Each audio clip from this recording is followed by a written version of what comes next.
2, 3, fuck it. I just really want to do this all over again. What's up guys, Elliot here from Venom coming at you with another tutorial, and in today's tutorial I'm going to be showing you how to do the Zack King reaching through the box, magically solving a Rubik's Cube thing, whatever you want to call it. So for this tutorial all you're going to need is a box. Also say I am not sponsored by Kellogg's, so yeah. And also a Rubik's Cube, which you probably saw me before, completely just what they call it in Rubik's Cube language, scramble a Rubik's Cube. So yeah, basically the illusion is you put your scrambled Rubik's Cube, push it through the box, and then it'll be solved on the other side. These episodes are also pre-recorded, so they are scheduled, so I most likely won't reply to any of your comments if you are wondering why I'm not replying to any of your comments. Let's get on to the tutorial. Okay, so once you're in your editing software, the first thing you want to do is drag your footage onto the timeline, and you're going to right click that so it turns into a composite shot. So once you've turned it into a composite shot, you're just going to scroll through your footage until you find the middle section. So as you can see there, that's the mixed up Rubik's Cube, and that's the unmixed up Rubik's Cube. So I'm going to cut this in the middle, about there. I'm going to do that by pressing C, clicking, and then pressing V to go back to the cursor. I'm just going to flip these two over because I want the unsolved Rubik's Cube first. So we're going to drag those round, and then I'm just going to flip those round like that. And I'm just going to name these like A or B or something, so to make it more simple. So the top one's going to be A, and this is going to be B.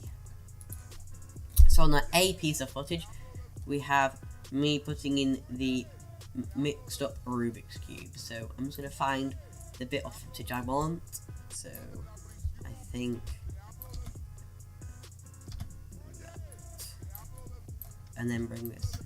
So yeah. And then I'm also on this piece of footage just going to find the first frame where it pokes through. So I can use the control and arrow keys to do this a bit better if I want. So I'm just going to find the first frame. Ooh, go back a bit.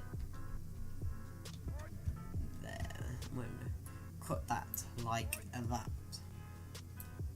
And I'm just going to line these two pieces of footage up.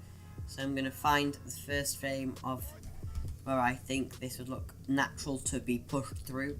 So I'm just going to use the control and arrow keys to scroll back through the footage to about there. I'm going to put this on top.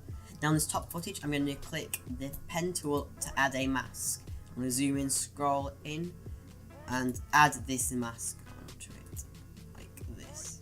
And use the right click to position it neatly. So then it's going to go around.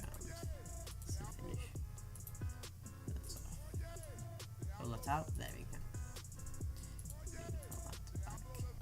So let's just leave this mask.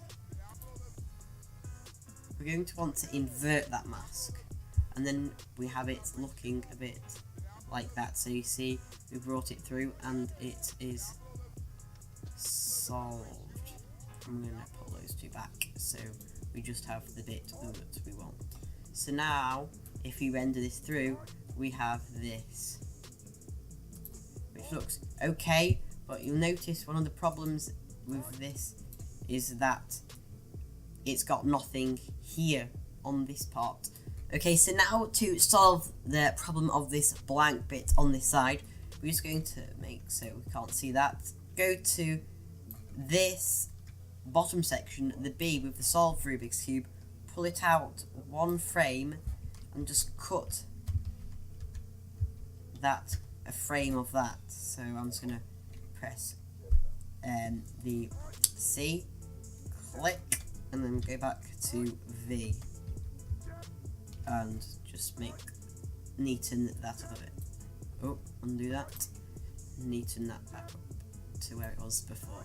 Okay, so once you've done that, we're going to go down to this time stretch tool and stretch the time of this out. We have it like that. I'm just going to make sure that's just to the first frame of when we want it to change. turn this top layer back on, and now we have it like that. And you'll notice this kind of weird section here on the edge. You can sort that out by just going to the shape and adding a feather to this, and we want it to feather and out. So something like that. Oh, might want to feather that out a bit more. So now we have the finished result, and now what's all left to do is render that out. Okay, so there we go, we have completed the tutorial, and now you have a Rubik's Cube being solved going through a box. So I hope you enjoyed this video. Be sure to like it, subscribe, and until next time, bye!